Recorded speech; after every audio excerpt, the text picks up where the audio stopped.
O Livro dos Espíritos, parte 1 das causas primárias, capítulo 4 do princípio vital. Estamos ainda estudando a vida e a morte. Questão 70. Pergunta Kardec: que é feito da matéria e do princípio vital dos seres orgânicos quando estes morrem? Respondem os espíritos: a matéria inerte se decompõe e vai formar novos organismos. O princípio vital volta à massa de onde saiu.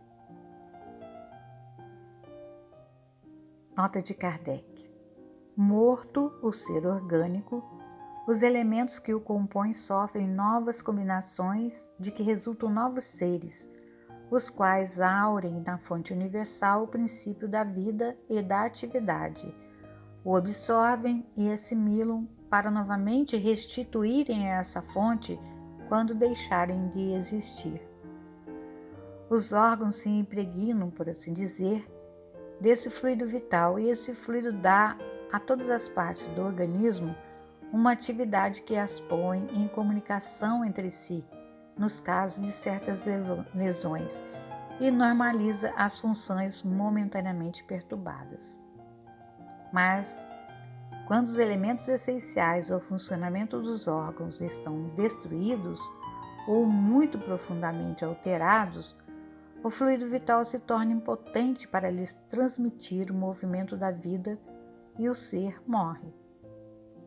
Mais ou menos necessariamente, os órgãos reagem uns sobre os outros, resultando essa ação recíproca da harmonia do conjunto por eles formado.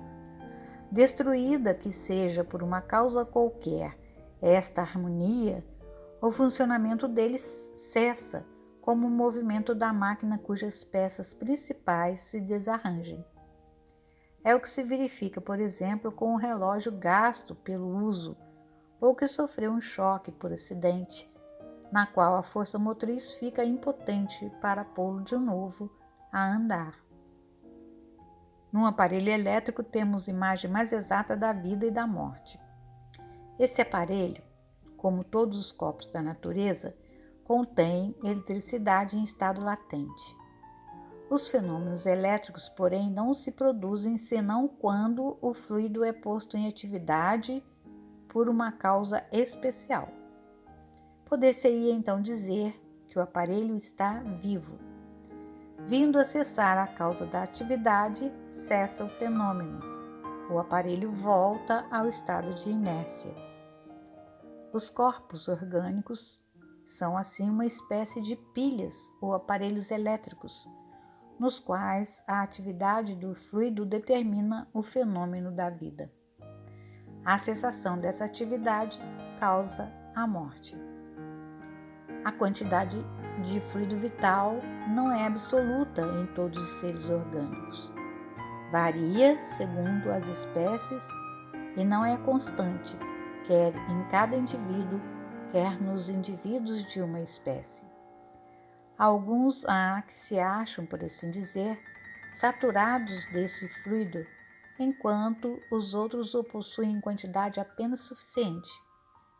Daí, para alguns, vida mais ativa, mais tenaz e, de certo modo, superabundante. A quantidade de fluido vital se esgota. Pode tornar-se insuficiente para a conservação da vida se não for renovada pela absorção e assimilação das substâncias que o contêm. O fluido vital se transmite de um indivíduo a outro. Aquele que o tiver em maior porção pode dá-lo a um que o tenha de menos e, em certos casos, prolongar a vida prestes a extinguir-se. O espírito Miramês comenta esta questão na obra Filosofia Espírita, no volume 2, Matéria e Força Vital. Diz ele: quando cessa a vida nos seres orgânicos, a matéria se decompõe por força de determinadas leis que a sustentam e regulam.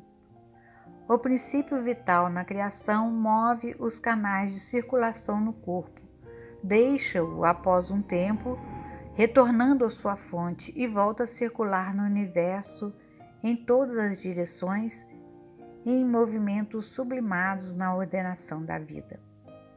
Essa energia divina dá entrada no embrião humano com 2 semanas e meia, pelo ajustamento do chakra cardíaco do perispírito ao corpo em formação.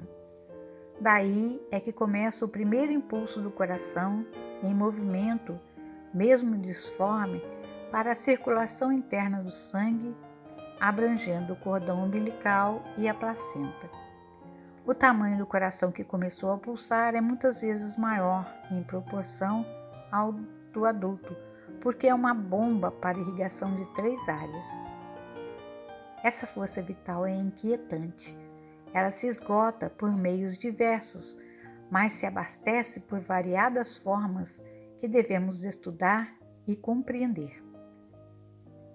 Assim como os pulmões extraem o oxigênio do ar para a purificação do sangue, aliviando a tensão do cérebro para o equilíbrio do corpo, os centros de força extraem do mesmo ar e fora dele o hálito divino na divina sequência dos seus movimentos, abastecendo de força vital a forma física para que ela continue com seus movimentos instintivos e as suas defesas naturais no regime de vida que deve levar.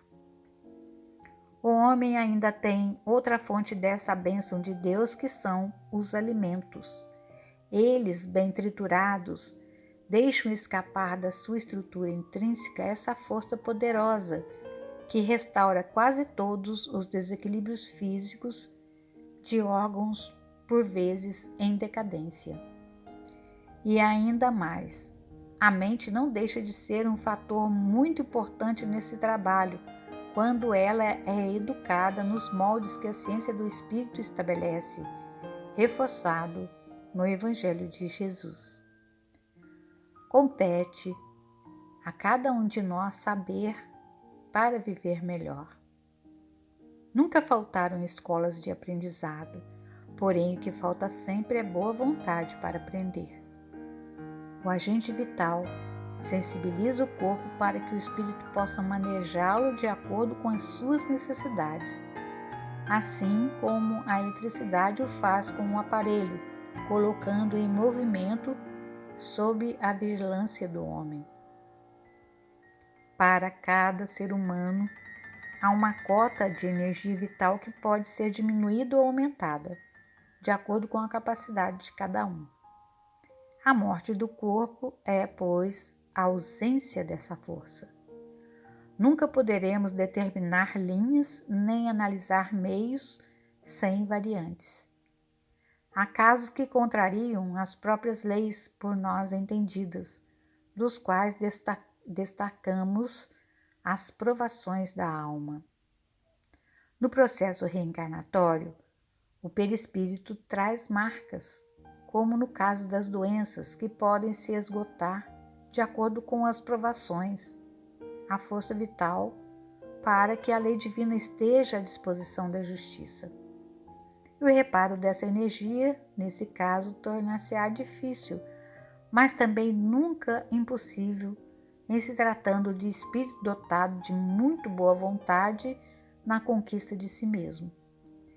Este é um tema que nos fascina pelo seu engenhoso descortino, de dar somente a quem merece, e os merecimentos se abrem em todas as direções do viver. Sobre ele poderíamos escrever um livro sem fugir do mesmo assunto. Na vida nada se perde. A própria matéria tem um condão maravilhoso das mutações. A força vital é o beijo da luz em seu cinetismo permanente, e o Espírito é o amor de Deus como atributo do seu coração para os corações de seus filhos, mostrando-lhes os caminhos que levam à felicidade.